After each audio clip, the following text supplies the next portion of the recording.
Assalamualaikum warahmatullahi wabarakatuh. Perkenalkan, nama saya Sinta Wulansari dari program studi Hukum Tata Negara 4B. Di sini saya ingin memenuhi tugas di mata kuliah Hukum Tata Negara yang diampu oleh Bapak Muhammad Afdal Askar MH. Baiklah, di sini saya ingin memberikan tanggapan saya mengenai penundaan pemilu 2024. Penundaan pemilu 2024 menjadi topik hangat yang diperbincangkan pada saat ini. Usulan ini pertama kali muncul dan disampaikan oleh Ketua Umum Partai Kebangkitan Bangsa atau PKB, yaitu Bapak Muhaimin Iskandar. Di dalam sebuah artikel, Ketua Umum Partai Kebangkitan Bangsa tersebut menegaskan bahwa ide penundaan pemilu 2024 merupakan inisiatif dirinya. Ide tersebut muncul setelah mendengar aspirasi masyarakat termasuk pelaku ekonomi dan UMKM soal momentum kebangkitan ekonomi. Usulan ini menerima berbagai tanggapan, baik dari pro dan kontra dari setiap kalangan, baik dari anggota partai politik, para pakar hukum tata negara, bahkan masyarakat biasa. Selanjutnya, dalam sebuah wawancara, Ketua Umum Partai Golkar Airlangga Hartarto menyatakan akan menyampaikan aspirasi masyarakat terkait perpanjangan masa jabatan presiden. Pernyataan ini seolah-olah mendukung usulan sebelumnya.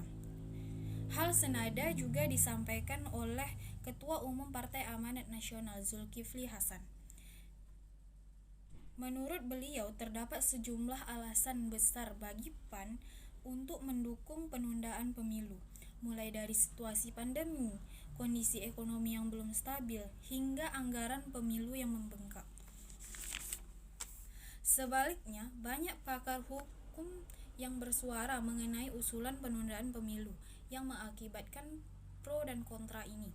Seperti yang dilansir dalam sebuah artikel, pakar hukum tata negara dari Universitas Gadjah Mada, Zainal Arifin Mokhtar, menyatakan usulan penundaan pemilu 2024 yang berdampak pada perpanjangan masa presiden menjadi pertanda sebuah negara mengarah pada pemerintahan yang otoriter.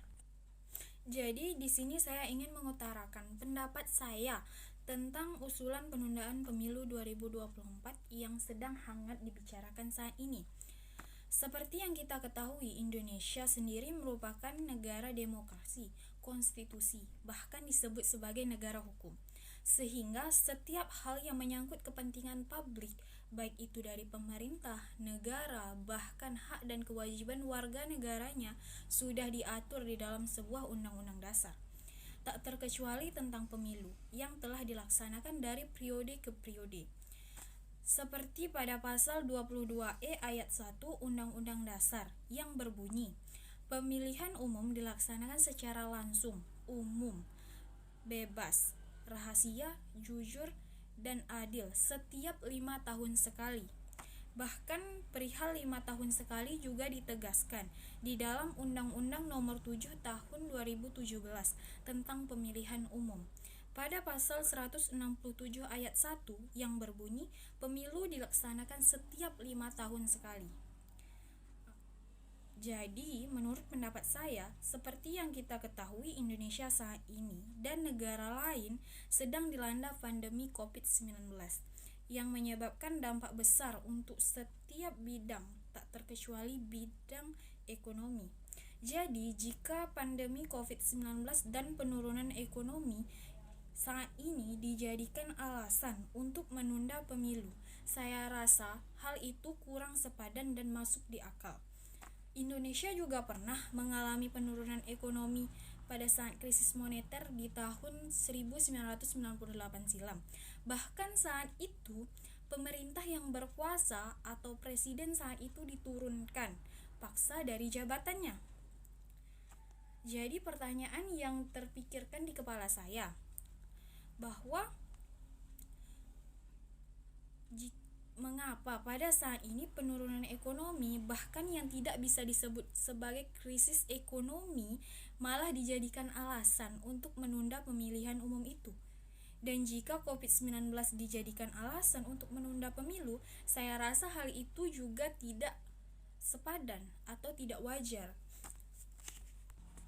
Seperti yang kita ketahui juga, bahkan penanganan COVID-19 juga telah dilakukan oleh pemerintah, baik dilakukannya dari vaksinasi, pematuhan protokol kesehatan, pembatasan kegiatan masyarakat, dan Indonesia juga telah berusaha bangkit dengan memulai melakukan kembali aktivitas seperti sebelumnya. Walaupun tetap melakukan protokol kesehatan, baik itu di sekolah, tetap menggunakan masker, menjaga jarak, dan melakukan beberapa sesi masuk, dan termasuk kegiatan di masjid untuk keagamaan, untuk sholat berjamaah, mereka tetap melakukan menjaga jarak, menggunakan masker, mencuci tangan.